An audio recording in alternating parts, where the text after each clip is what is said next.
హరే కృష్ణ దండప్రణామాలు అందరి భక్తులకి స్వాగతం. ఈరోజు మనము శ్రీమద్ భాగవతం 3వ స్కందం 32వ అధ్యాయంలో 27వ నంబర్ శ్లోకం నుంచి తీసుకొని 36వ నంబర్ శ్లోకం వరకు చర్చించుకుందామంట. సో ఇందులో కపిలముని మనకి ఎన్నో విషయాలు జ్ఞానానికి సంబంధించినవి, ముఖ్యంగా 3 రకాల యోగులు, అంతిమ లక్ష్యం ఏమిటి, ఎలా చేరుకునేది భగవంతుడిని, భక్తి యోగం ఇలా అన్నిటికన్నా ముఖ్యమైనది అనే విషయాలు, ఇలా ఎన్నో విషయాల్ని కపిలముని చర్చిస్తారు. సో మనము మంగళాచరణ చేసుకొని మొదలు పెడదామంట.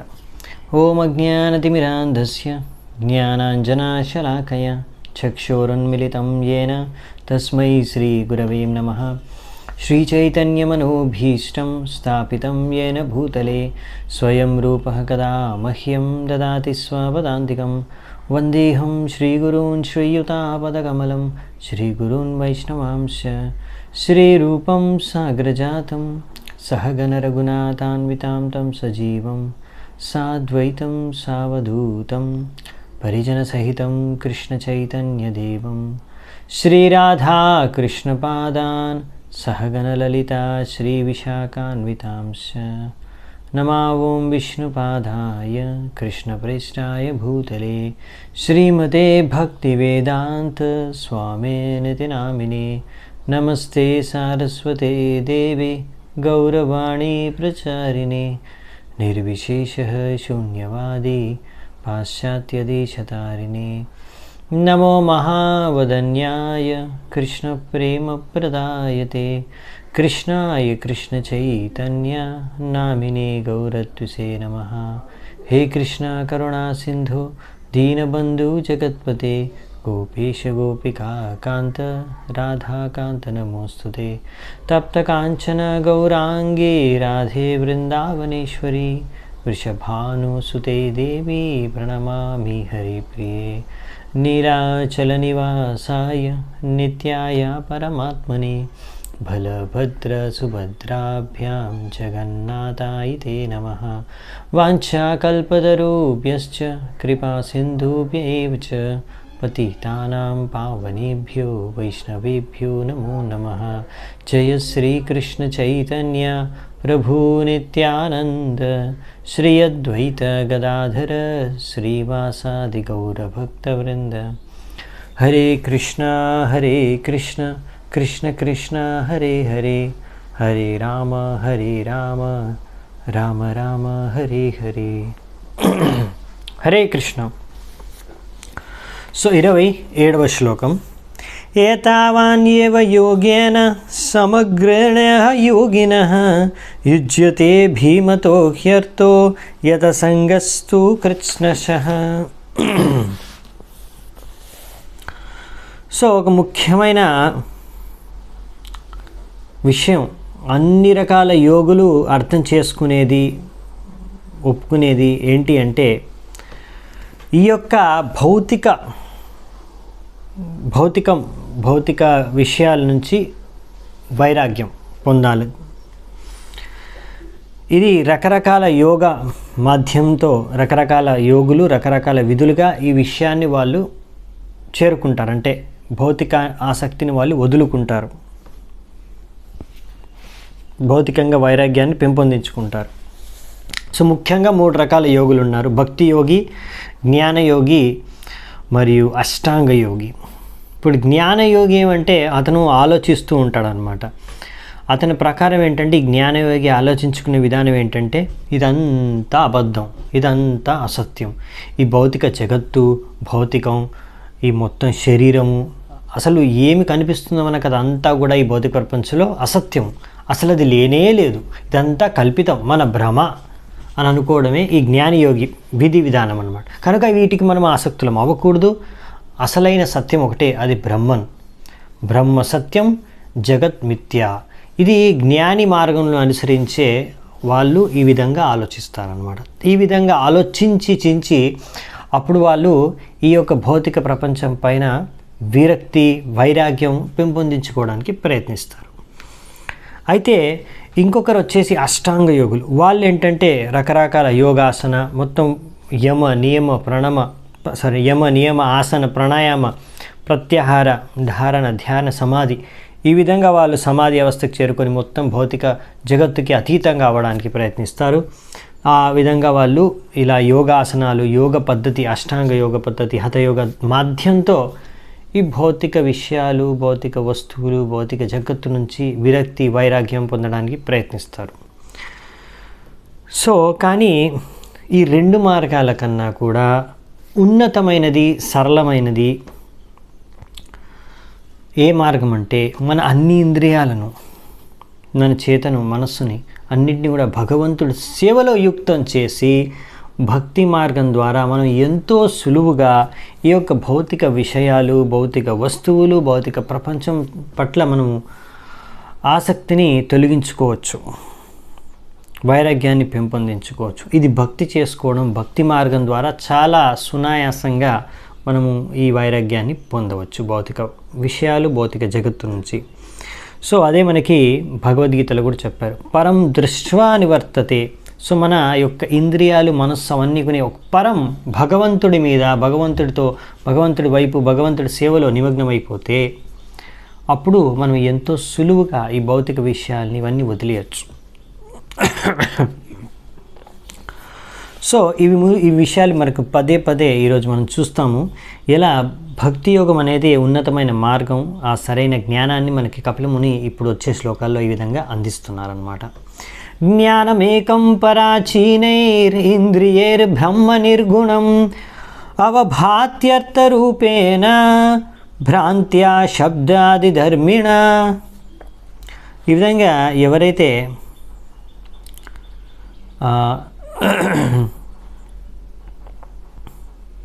ఇలా కొంతమంది జ్ఞాన మార్గంలో వాళ్ళు వాళ్ళ బుద్ధితోని ఆలోచించి ఈ భగవంతుణ్ణి అర్థం చేసుకోవడానికి, భగవత్ తత్వాన్ని అర్థం చేసుకోవడానికి జ్ఞాన మార్గం ద్వారా వాళ్ళు ప్రయత్నించి అప్పుడప్పుడు వారు తప్పుగా కూడా వాళ్ళు ఆలోచించవచ్చు.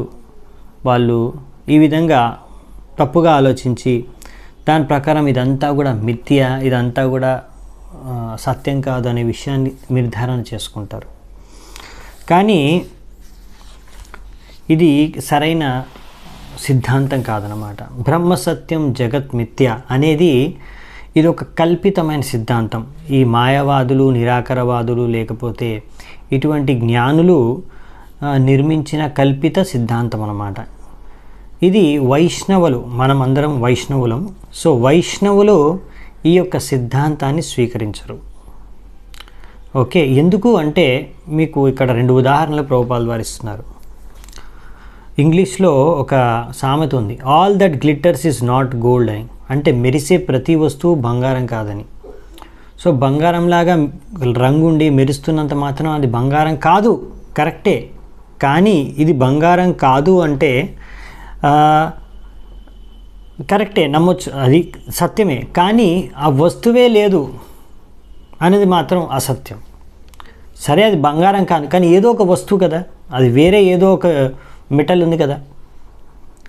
సో అది బంగారం కాదు, అసలైన బంగారం కాదు, సరే. కానీ అదేదో వస్తువు కదా, అది మిథ్య అని చెప్పలేము మనం. అసలు అక్కడ వస్తువే లేదు. అవును, అది బంగారం లేదు అక్కడ, అది బంగారం కాదు ఒప్పుకుంటాం, కానీ అది వస్తువే అక్కడ లేదు అనడం అనేది తప్పు. అది వీళ్ళ సిద్ధాంతంలో ఉన్న పెద్ద లోపం. ఇంకొక ఉదాహరణ ఇక్కడ ఇస్తున్నారు ఏంటంటే, ఆయిస్టర్ షెల్ అంటే మీరు గవ్వలు, మోతి అలా ఉంటాయి కొన్ని, అవి ఆయిస్టర్ షెల్ కూడా బంగారం రంగులో మెరుస్తూ ఉంటుంది, కానీ అది బంగారం కాదు. కానీ అంత మాత్రాన ఆయిస్టర్ షెల్ అనేది అబద్ధం, అసలు అది లేనే లేదు అటువంటిది అని మాత్రం మనం అనలేము, అవునా? సో అదే విషయం చెప్తున్నారనమాట. సో అలాగే మనం కృష్ణుడు మన ముందు వచ్చినప్పుడు కానీ కృష్ణుడి ఆధ్యాత్మిక రూపాన్ని చూసి మనం కృష్ణుడిని సంపూర్ణంగా అర్థం చేసుకోలేకపోవచ్చు. అంతేకాని కృష్ణుడే లేడు, కృష్ణుడికి రూపమే లేదు అని అనుకోవడం అది అసత్యం, అనుకోవడం తప్పు. అదే విషయం ఇక్కడ చెప్తున్నారనమాట. సో వీళ్ళేంటంటే కృష్ణుడికి రూపం లేదు అనేసి అంటారు నిరాకారవాదులు, కానీ అలా కాదనమాట. మనము ఆ కృష్ణుడి రూపాన్ని మన ఈ యొక్క భౌతిక ఇంద్రియాలతో అర్థం చేసుకోలేము, ఎందుకంటే భగవంతుడిది ఆధ్యాత్మిక రూపం. ఆ విషయాన్ని మనము శాస్త్రాల నుంచి శాస్త్రాలు మనకి ప్రమాణం. సో శాస్త్రాల నుంచి మనం ఈ విషయాలను అర్థం చేసుకోవచ్చు. బ్రహ్మ సంహితలో వర్ణించారు, ఈశ్వర పరమకృష్ణ సచ్చితానంద విగ్రహ అనాదిరాదిర్ గోవింద సర్వకారణ కారణం. సో ఇవి భగవంతుడి యొక్క రూపాన్ని వర్ణించారు. అలా ఎన్నో శాస్త్రాల ద్వారా మనకి అర్థమవుతుందన్నమాట. భగవద్గీతలో చెప్పాలి, ఇలాంటి మూర్ఖులు మాత్రమే అనుకుంటారు భగవంతుడు స్వయంగా అవతరించినప్పుడు ఇతను కూడా ఒక సాధారణ మనిషి మాత్రమే, ఇతని శరీరం కూడా మనవలే ఒక సాధారణమైన శరీరం, సత్వగుణం చేత నిర్మితమైంది శరీరము అని అనుకుంటారే, వీళ్ళు మూర్ఖులు అని ఇక్కడ భగవద్గీతలో మనకు చెప్పారు. అవునా? సో అందుకనే మనకు మరి సరైన దృష్టికోణం ఎలా అర్థమవుతుంది అంటే, ఎలాగైతే భగవద్గీత అలాంటి శాస్త్రాల ద్వారా మనం తెలుసుకోవచ్చు. భగవద్గీతను గంగతో పోల్చారు. ఎలాగైతే గంగా నది ఎంత పవిత్రమైందంటే, అది గాడిదలు ఆవులు ఏవి వచ్చినా సరే అన్ని పశువుల్ని కూడా అవి గంగా నది శుద్ధపరుస్తుంది. అలాగే ఒకవేళ గంగ కాకుండా మీరు ఏదైనా బురద నీళ్ళల్లో వెళ్ళారనుకోండి, అప్పుడు మీరంతా ఆ బురద నీళ్ళ ద్వారా కలుషితం అయిపోతారు. సో ఆ బురద నీళ్ళ ద్వారా మీరు శుద్ధం అవ్వలేరు. అలాగే మీరు అసలైన జ్ఞానాన్ని సరైన ప్రామాణికమైన భక్తుల నుంచి, ప్రామాణికమైన శాస్త్రాల నుంచి, పరంపరలో సరైన జ్ఞానాన్ని మీరు పొందవచ్చు. సో అప్పుడు మీరు సరిగ్గా భగవంతుడి విషయాన్ని అర్థం చేసుకోవచ్చు. అదే విషయం ఇక్కడ చెప్తున్నారనమాట. యథా మహాన్నహం రూపస్ త్రివృత్ పంచవిధ స్వరాట్ ఏకదశ విధస్తస్య వపుర్ అండం జగత్యతః. సో అన్నీ కూడా మహత్తత్వం నుంచి వచ్చాయి. మహత్తత్వం టోటల్ ఎనర్జీ అంతా, శక్తి అంతా అక్కడ ఉంటుంది మహత్తత్వంలో. సో ఆ మహత్తత్వం నుంచి కపిలముని అంటున్నాడు, నేను ఈ అహంకారాన్ని సృష్టించాను, 3 గుణాలు, ప్రకృతి యొక్క 3 గుణాలని సృష్టించాము, 5 పంచమహాభూతాలని, చేతనను, 11 ఇంద్రియాలు, ఇంకా ఈ భౌతిక శరీరం, అలాగే ఈ మొత్తం విశ్వం కూడా అలా భగవంతుడి నుంచి సృష్టించబడింది అని ఇక్కడ శ్లోకంలో చెప్పారు. సో మొత్తం ఈ సృష్టి మొత్తం కూడా మహత్తత్వం నుంచి వచ్చిందన్నమాట. భగవంతుడిని స్వరాట్ అని వర్ణించారు ఇక్కడ, ఎందుకంటే భగవంతుడు సంపూర్ణంగా ఆయన స్వతంత్రుడు. మనకు కొంచెం స్వతంత్రత ఉంది, కానీ భగవంతుడికి అనంతమైన స్వతంత్రత ఉందన్నమాట. సంపూర్ణంగా స్వతంత్రుడు. మనం కొద్దిగా మనకు స్వతంత్రత ఉంది, కానీ భగవంతుడు సంపూర్ణంగా స్వతంత్రుడు. అలాగే మనకి ఇక్కడ భగవంతుడికి ఉన్న తేడా, వ్యత్యాసం కూడా చెప్తున్నారు. కొన్ని సిమిలారిటీస్ ఉన్నాయి కూడా చెప్తున్నారు. మన బాడీ, మన శరీరము అశాశ్వతం, అలాగే ఈ విశ్వము కూడా అశాశ్వతం. కొన్ని రోజుల తర్వాత మన శరీరం నశించిపోతుంది, కొన్ని సంవత్సరాల తర్వాత విశ్వం కూడా నశించిపోతుంది కాలం తర్వాత. సో అలాగే ఈ మనము ఆత్మ, మనము శాశ్వతము, అలాగే భగవంతుడు కూడా శాశ్వతము. మనకిది శరీరం వెళ్ళలోగా భగవంతుడికి విశ్వం అలాంటిది, విరాట్ రూపం. మనం చర్చించుకున్నాము ఆల్రెడీ 2వ స్కందంలో, 3వ స్కందంలో కూడా ముందే. సో ఈ మన శరీరము ఇంకా ఈ విశ్వము కూడా మొత్తం కూడా మహత్తత్వం నుంచి పుట్టుకొచ్చిందనమాట.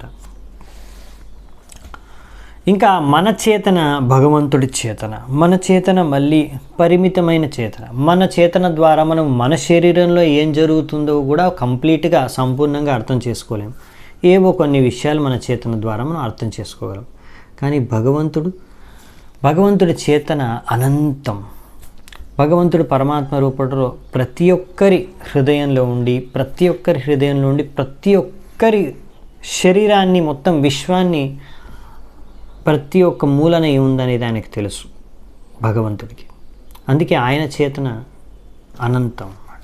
సో ఈ విధమైన భేదాలు ఉన్నాయన్నమాట. ఇవన్నీ కూడా మనకు భగవద్గీతలో 13వ అధ్యాయంలో వర్ణించారు. ఏతద్వై శ్రద్ధయా భక్త్యా యోగ్యాభ్యాసేన నిత్యశః సమాహితాత్మా నిస్సంగో విరక్త్యా పరిపశ్యతి. సో ఈ విధంగా సరైన జ్ఞానము ఎలా ఒక వ్యక్తి తెలుసుకోగలడు అంటే శ్రద్ధతో, భక్తి ద్వారా. ఇక్కడ ఇచ్చారు కదా, ఏతద్వై శ్రద్ధయా భక్త్యా యోగాభ్యాసేన నిత్యశః. సో సరిగ్గా ఈ యోగాభ్యాసాన్ని శ్రద్ధతో, భక్తిని సంపూర్ణమైన వైరాగ్యంతో, సమాహితాత్మ నిస్సంగో, తద్వారా సంపూర్ణంగా ఇలా భగవంతుడి చింతనలో ఉండి తెలుసుకోగలుగుతాడు ఒక వ్యక్తి సరైన జ్ఞానాన్ని. సో ఇటువంటి వ్యక్తి సంపూర్ణంగా శ్రద్ధతో భక్తి చేసుకొని భగవంతుడి యొక్క సేవలో సంపూర్ణంగా భౌతికానికి అతీతంగా భగవంతుడి చింతనలో నిమగ్నమైన వాడు, అతను ఈ భౌతిక ప్రపంచానికి సంపూర్ణంగా అతీతుడు. సో అతనే ఈ అసలైన జ్ఞానాన్ని పొందగలడు అని ఇక్కడ చెప్తున్నారన్నమాట. మరి భగవంతుడి గురించి సరైన జ్ఞానాన్ని వాళ్ళు మాత్రమే పొందగలరు. సో భక్తి మార్గం ద్వారానే భగవంతుడి గురించి సంపూర్ణ జ్ఞానాన్ని పొందగలమనే విషయాన్ని ఈ శ్లోకంలో చెప్పారన్నమాట. ఏత్యేతత్ కథితం గుర్వి జ్ఞానం తద్బ్రహ్మ దర్శనం ఏనానుబుధ్యతే తత్వం ప్రకృతే పురుషస్య చ. సో ఇక్కడ ఆయన కపిలముని తన తల్లికి చెప్తున్నారు, నేను నీకు ఈ భగవంతుడిని ప్రాప్తించుకుని అర్థం చేసుకునే విధి విధానం నీకు నేను ముందే వర్ణించాను. తద్వారా మీరు అసలైన సత్యాన్ని తెలుసుకోగలరు. ఈ భౌతికం ఏంటి, ఆధ్యాత్మికత ఏంటి, దాటి మధ్యలో ఉన్న సంబంధం ఏమిటి అనే విషయాన్ని మీరు అర్థం చేసుకోగలరని చెప్తున్నారు.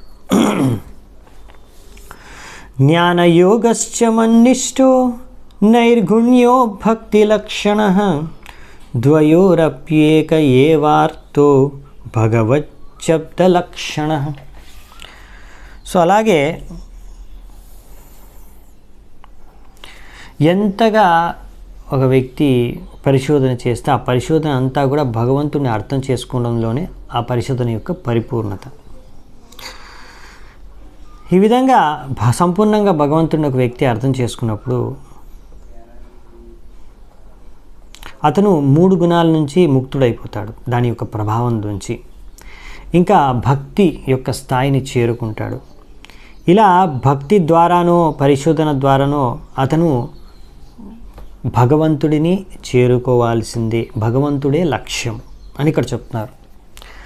సో ఇక్కడ ఏంటంటే 2 విధి విధానాలు ఉన్నాయి. ఇవి మనకు గీతలో కూడా భగవంతుడు చెప్తాడు. ఇలా ఒక వ్యక్తి జ్ఞాన మార్గం అనుసరించి కూడా తన బుద్ధితో తెలివితో పరిశోధన చేసి అర్థం చేసుకోవడానికి ప్రయత్నించి ఫైనల్గా అర్థం చేసుకోవాల్సింది భగవంతుడినే, చేరుకోవాల్సింది భగవంతుడినే. కానీ ఈ పద్ధతి చాలా కష్టతరమైంది అని భగవద్గీతలో భగవంతుడు ముందే చెప్పేశారు. కానీ ఈ విషయం కూడా భగవద్గీతలో భగవంతుడు చెప్పేశారు, ఎవరైతే భక్తుడు భక్తి మార్గాన్ని అనుసరిస్తున్నాడో ఎంతో సరళంగా నన్ను అర్థం చేసుకోగలడు, నన్ను చేరుకోగలడని భగవంతుడు చెప్తారంట. అందుకనే భగవంతుడు అర్జునుడికి చెప్తాడు, భక్తి యోగ చేసుకో అని. యతేంద్రియై పృథగ్ద్వారైర్ అర్థో బహుగుణాశ్రయః ఏకో నానేయతే తద్వద్ భగవాన్ శాస్త్రవర్త్మభిః. సో ఒక వస్తువుని రకరకాల ఇంద్రియాల ద్వారా మీరు దాన్ని పరిశీలించి రకరకాల విధాలుగా రకరకాల విషయాలు మీరు అర్థం చేసుకోవచ్చు ఆ వస్తువు గురించి. అలాగే భగవంతుడు కూడా ఒక్కరే, కానీ రకరకాల విధి విధానాల ద్వారా రకరకాల శాస్త్రాల్లో రకరకాల విషయాలు భగవంతుడి గురించి వర్ణించారు. అవి మీకు వేరువేరుగా కనిపించవచ్చు, కానీ చెప్పింది భగవంతుడి గురించి, ఆ ఒక్క భగవంతుడి గురించి. ఇప్పుడు ఎలాగా అంటే ప్రభుపాల్ వారు మనకు 2 ఉదాహరణలు ఇస్తారు. ఒకటి, మీరు ఒకవేళ దూరం నుంచి ఒక పర్వతాన్ని చూశారనుకోండి, అప్పుడు ఏమవుతుందంటే ఆ పర్వతం పైన ఎన్నో మేఘాలు ఉంటాయి. ఆ మేఘాలని చూసి మీరు ఆ మేఘాలే పర్వతం, లేకపోతే పర్వతం మేఘాల్లాగా ఉంటుందేమో అనుకోవచ్చు. అంటే మీకు సరిగ్గా అసలు పర్వతం అనే విషయాన్ని అర్థం కాదు, ఆ మేఘాలు కప్పేసి ఉంటాయి పర్వతాన్ని. కానీ పర్వతం మేఘంలాగా ఉండదు, పర్వతము మేఘాలు ఒకటే కాదు. అది మీరు కొద్దిగా ముందుకు వెళ్ళి దగ్గరికి వెళ్ళి చూస్తే అప్పుడు అర్థమవుతుంది, అరే పర్వతం వేరు మేఘం వేరు అని. ఇంకా దగ్గరికి వెళ్ళి ఆ పర్వతం దగ్గర పైకి వెళ్ళి చూస్తే మీకు అర్థమవుతుంది, అరే పర్వతం అంటే ఓన్లీ ఒక పర్వతం అంటే ఒక రాతియో లేకపోతే ఒక పెద్ద వస్తువు కాదు, ఇందులో ఎన్నో పశువులు, ఎన్నో ప్రాణులు, ఎన్నో పక్షులు, ఎన్నో రకాల చెట్లు, ఇంకా ఎన్నో విషయాలు ఉన్నాయి ఇక్కడ అనే విషయం మీకు సంపూర్ణంగా అసలు పర్వతం అంటే ఏమిటి అనే విషయం అర్థమవుతుంది అనమాట. సో దూరం నుంచి అది చూస్తే అర్థం కాదు, దూరం నుంచి కొద్దిగా ఏదో అర్థమవుతుంది అలా అనమాట. ఇంకొక ఉదాహరణ ఇస్తారు ప్రభుపాల్ వారు పాల గురించి. ఇప్పుడు పాలని మనము పరిశీలించాలనుకున్నాం, తెలుసుకోవాలనుకున్నాం అనుకోండి, మీరు కళ్ళతో చూసి అర్థం చేసుకోగలరు పాలు తెల్లగా ఉంటాయి అని. అలాగే మీరు దాని రుచి చూసినప్పుడు పాలు ఎలా రుచి ఉంటుందో మీకు అర్థమవుతుంది, అది తాగడానికి బాగుందా లేదా అనే విషయాన్ని మీరు తెలుసుకోగలరు. అలాగే మీరు దాన్ని స్పర్శించి చూసినప్పుడు పాలని అప్పుడు అది చల్లగా ఉన్నాయా వేడిగా ఉన్నాయా ఎలా అనే విషయాన్ని తెలుసుకోవచ్చు. వాసన పీల్చుకొని మరి పాల యొక్క వాసన మీరు తెలుసుకోవచ్చు, మంచి వాసన ఉందా లేదా అని. సో ఈ విధంగా మీరు ఎన్నో రకాలుగా పాల గురించి విని కూడా పాల గురించి జ్ఞానం తెలుసుకోవచ్చు. ఇలా రకరకాలుగా మీరు పాల గురించి వివరాలు మీరు సేకరించవచ్చు మీ రకరకాల ఇంద్రియాల ద్వారా, అవునా. సో కానీ మనకి ఇక్కడ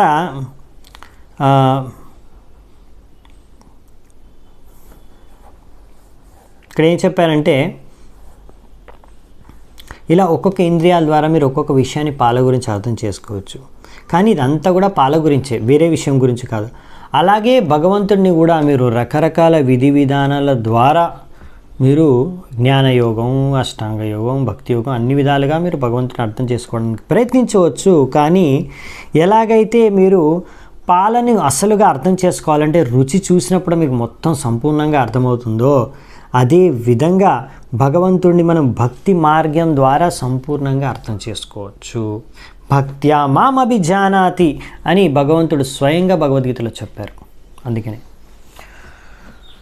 సో భగవంతుడిని గురించి సంపూర్ణంగా అర్థం చేసుకోవాలంటే అదొక భక్తుడికే సాధ్యం. ఇంకా భక్తి మార్గం తప్ప వేరే మార్గం ద్వారా మనం సంపూర్ణంగా భగవంతుడిని అర్థం చేసుకోలేమనే విషయాన్ని ఇక్కడ మనకు వ్యక్తం చేస్తున్నారనమాట. అందుకనే ప్రబోధానంద సరస్వతి అంటారు, కైవల్యం నరకాయతే అని. ఈ కైవల్యం ఏదైతే కోరుకుంటారో ఈ బ్రహ్మవాదులు లేకపోతే మాయావాదులు, ఇటువంటి జ్ఞాన మార్గాన్ని అనుసరించే వాళ్ళ ప్రకారం కైవల్యం అంటే ఆ బ్రహ్మంలో వెళ్ళి విలీనమైపోవడం, ఆ నిరాకార బ్రహ్మంలో వెళ్ళి విలీనమైపోవడం, అదే కైవల్యం, అదే ముక్తి అని వీళ్ళు దాన్నే కోరుకుంటారు. అది నాకు నరకంతో సమానమని మన ఒక ఆచార్యులు ప్రబోధానంద సరస్వతి అంటున్నారు. ఎందుకంటే అక్కడ భగవంతుడికి సేవ చేసుకునే అవకాశం లేదు, భగవంతుడితో ఆదాన ప్రదాన చేసుకోలేము, భగవంతుడితో మనము అక్కడ దర్శించుకోలేము, భగవంతుడితో మన ప్రేమను వ్యక్తం చేసుకోలేము అక్కడ. అందుకనే అటువంటి కైవల్యం నాకు నరకంతో సమానం ఎక్కడైతే నేను భగవంతుడిని సేవ చేసుకోలేను అని చెప్తున్నారు. సో అందుకనే మనం అర్థం చేసుకోవాల్సింది ఏంటంటే మన భక్తి మార్గం ఎలా ఒక ఉన్నతమైంది, మన ఆచార్యులు అందరూ కూడా శాస్త్రాలు కూడా ఎలా చెప్తున్నాయి ఈ విషయాన్ని. సో నెక్స్ట్ 3 శ్లోకాలు ఒకేసారిగా ఉన్నాయి, అవి చర్చించుకొని ముగిద్దామంట.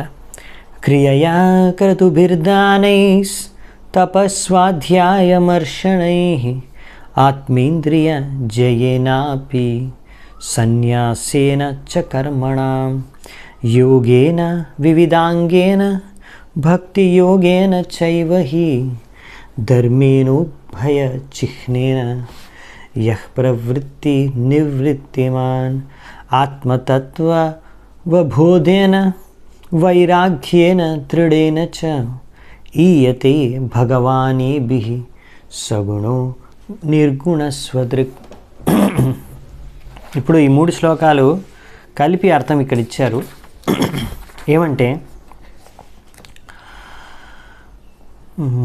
ఇలా రకరకాల కర్మకాండీయ కార్యాలు, రకరకాల యజ్ఞాలు, ఇంకా రకరకాల దానాలు, ఇంకా రకరకాల తపస్సులు, ఇంకా ఎన్నో శాస్త్రాలను చదివి ఎంతో పరిశోధన చేసి ఇంకా మనస్సుని ఈ విధంగా నియంత్రించుకొని మన ఇంద్రియాలని కూడా నియంత్రించి సన్యాసాన్ని గ్రహించి తర్వాత లేకపోతే మన యొక్క వృత్తిరీత్యా మన వర్ణాశ్రమ ధర్మాన్ని నిర్వర్తించి ఇలా లేకపోతే ఎన్నో రకాల యోగ పద్ధతులను అనుసరించి తర్వాత భక్తి మార్గాన్ని అనుసరించి ఈ విధంగా భక్తి మార్గాన్ని అనుసరించి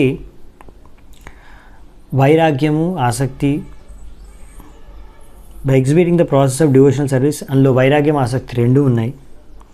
ఇంకా ఆ విధంగా ఆత్మసాక్షాత్కార విషయాన్ని తత్వాన్ని అర్థం చేసుకొని సంపూర్ణంగా వైరాగ్యాన్ని పొందడం, ఈ విధంగా అన్ని ఈ విషయాలు అన్ని రకాల ఆత్మసాక్షాత్కార మార్గాల్లో నిపుణుడై భగవంతుడిని అర్థం చేసుకుని so and is expert in understanding realizes the supreme personality of Godhead as he is represented in the material world. So ఈ విధంగా అన్ని మార్గాల ద్వారా ఒక వ్యక్తి ఏంటంటే భగవంతుడిని సంపూర్ణంగా ఈ భౌతిక ప్రపంచంలో మరియు ఆధ్యాత్మిక ప్రపంచంలో ఎలా ఉన్నాడనే విషయాన్ని అర్థం చేసుకోగలడు. ఇక్కడ ఏంటంటే ఎన్నో విధి విధానాలు ఇచ్చారు, తద్వారా మీరు భగవంతుడిని అర్థం చేసుకోవచ్చని. కానీ లక్ష్యం మనం చెప్పుకున్నాం కదా, భగవంతుడిని అర్థం చేసుకోవడమే. సో అందుకని ఇక్కడ ఒక్కొక్కరికి ఇదేంటంటే ఒక్కొక్కరికి ఒక్కొక్క విషయం మనకి చేయమని శాస్త్రాల్లో చెప్పారు. గృహస్థులకి ఏం చెప్పారంటే ఇక్కడ యజ్ఞాలు చేయాలి, దాన ధర్మాలు చేయాలి, ఇంకా వారి యొక్క వృత్తిరీత్యా వర్ణాశ్రమం ప్రకారం ఏ కర్తవ్యాలో ఆ కర్తవ్యాలని బాధ్యతల్ని నెరవేర్చాలి. అలాగే వానప్రస్థులకు చెప్పారు వాళ్ళు బాగా తపస్సులు చేయాలి, ఇంకా ఎన్నో వేద శాస్త్రాలని చదవాలి, పరిశోధన చేయాలి, అది వాళ్ళ కోసం. అంటే ఇక్కడ ఎన్నో విషయాలు చెప్పారు కదా, ఎవరెవరికి ఏవేవి చెప్పారు అనేది ప్రభుపాల ద్వారా క్లియర్ చేస్తున్నారు మనకి.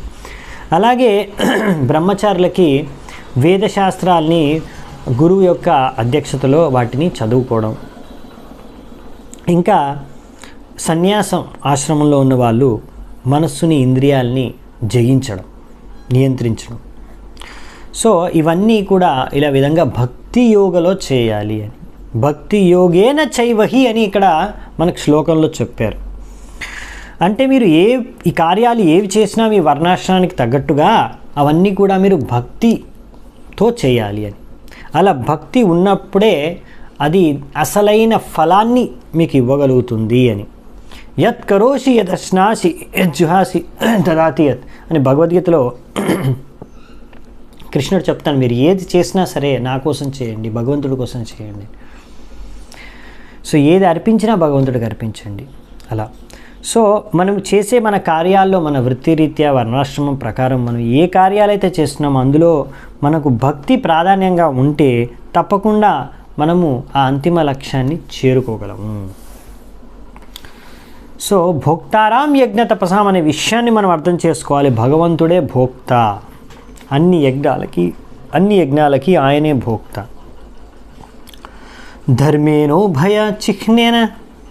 సో 2 చిహ్నాలు ఉన్నాయి భక్తి యోగంలో అనుసరించే వారికి. అవి ఏంటంటే, ఎలాగైతే ఒక ఉదాహరణ ఇస్తున్నారు, మనకి ఒక వ్యక్తికి ఆకలి అవుతున్నప్పుడు, అతను ఆకలిగా ఉన్నప్పుడు అతను ఆహారాన్ని తీసుకున్నప్పుడు 2 విషయాలు జరుగుతాయి. ఒకటి, అతని ఆకలి తీరిపోతుంది, ఆయనకి సంతృప్తి కూడా కలుగుతుంది, అవునా. ఇంకా మళ్ళీ ఎప్పుడు అతను మళ్ళీ ఇంకా అంటే మొత్తం తిన్న తర్వాత, ఆహారం తీసుకున్న తర్వాత, కడుపు నిండిపోయిన తర్వాత ఇంకా తినాలనుకోడు, దానిపైన అతనికి ఇంకా తినాలి ఆహారం ఆకలి అనేది తీరిపోతుంది, ఇంకా అతను మళ్ళీ తినాలనుకోడు. అలాగే ఎవరైతే భక్తి మార్గాన్ని అనుసరిస్తున్నాడో 2 విషయాలు జరుగుతుంది. ఒకటి, అసలైన జ్ఞానం వాళ్ళకు కలుగుతుంది, ఇంకా దాంతోపాటు అన్ని భౌతిక విషయాల పట్ల ఆసక్తి కూడా తగ్గిపోతుంది, ఆసక్తి కూడా తొలగిపోతుంది.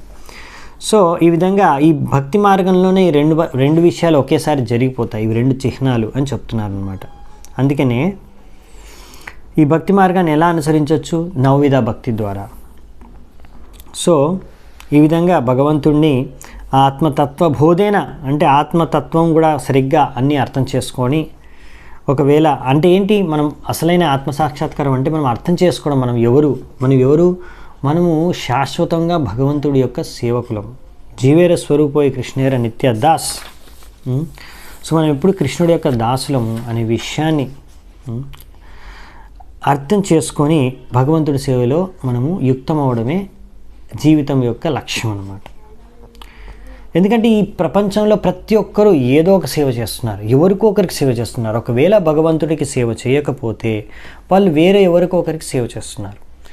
వాళ్ళ ఇంద్రియాలకో మనస్సుకో వాళ్ళ యొక్క మనసు ఏది చెప్తే అది చేస్తున్నారు, అంటే మనసుకు సేవ చేస్తున్నారు. ఇంద్రియాలు ఏవి చెప్తే అది చేస్తున్నారు, అంటే ఇంద్రియాలని సంతృప్తిపరచడానికి వాళ్ళకి ఇంద్రియాలకు సేవ చేస్తున్నారు. అలా ఇంకా మిగతా వాళ్ళందరూ ఎంతోమందికి ఎవరికో ఒకరికి జీవితాంతం సేవ చేస్తున్నారు. ఎందుకంటే సేవ చేయడం అనేది ఒక ఆత్మ యొక్క లక్షణం. మన యొక్క ప్రతి ఒక్క జీవాత్మ యొక్క లక్షణం ఏంటంటే సేవ చేయడం. కానీ ఆ సేవకు పరిపూర్ణత ఎప్పుడు చెందుతుందంటే ఎప్పుడైతే అది మనం భగవంతుడికి చేసుకుంటామో అప్పుడే ఆ సేవకు పరిపూర్ణత, మనకు అప్పుడే అసలైన సంతృప్తి కలుగుతుంది. సో అది మీరు చేయడం మొదలు పెడితే మీకు అది అర్థమవుతుందన్నమాట. సో ఇక్కడ మనము ఈ విషయాన్ని ముగిద్దాము. సో 37వ శ్లోకం నుంచి వచ్చే క్లాస్లో చర్చించుకుందాము. చాలా చాలా ధన్యవాదాలు. శ్రీల ప్రభుపాదకి జై. గ్రంథరాజ శ్రీమద్ భాగవతం की जय. సమవేత గౌర భక్తవృంద की जय. నితాయ్ గౌర సీతనాథ్ ప్రేమానందే. హరి హరి బోల్.